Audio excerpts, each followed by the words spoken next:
Hi நண்பா, நம்ம இந்த வீடியோவில் என்ன பார்க்க போகிறோம்னு பார்த்தீங்கன்னா, வீட்டில் இருக்கிற வித்தியாசமான பொருளை வச்சுட்டு தான் ஒரு வெஜ் சால்னா பண்ண போகிறோம். ஹோட்டலில் சாப்பிட்ற மாதிரி டேஸ்ட்டில் ஒரு சிம்பிளாக ஒரு வெஜ் சால்னா. இந்த வீடியோ கடைசி வரை ஃபுல்லாக பாருங்கள். இந்த வீடியோ பிடிச்சிருந்தா லைக் பண்ணுங்கள், ஷேர் பண்ணுங்கள், நம்ம சேனலை சப்ஸ்கிரைப் பண்ணுங்கள்.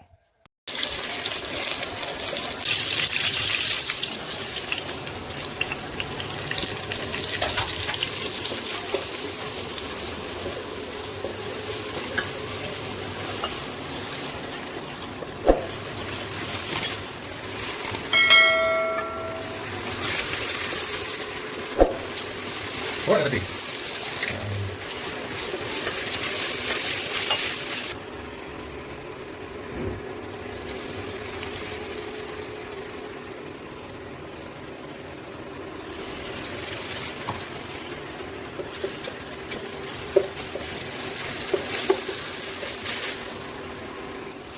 Start.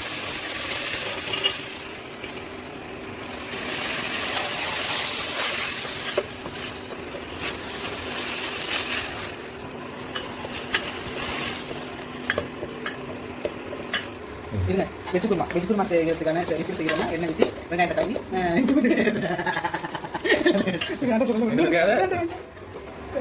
படுக்க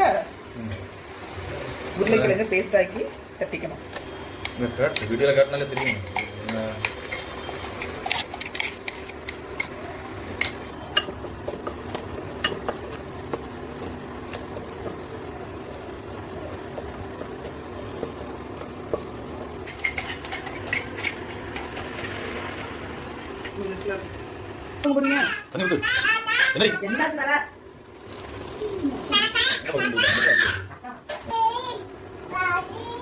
வச்சு வேக வைக்கணும்.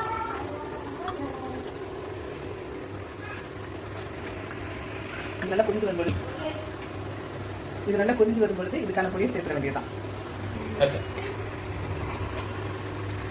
ஃபர்ஸ்ட் மிளகு பொடி,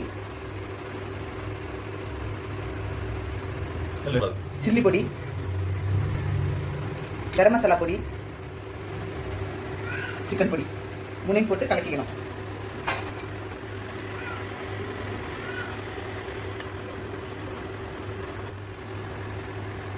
ஒரு ஸ்பூன் மிளகாய் பொடி,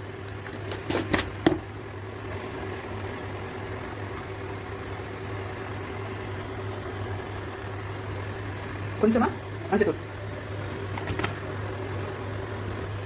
ஒரு ஸ்பூன் மல்லிப்பொடி,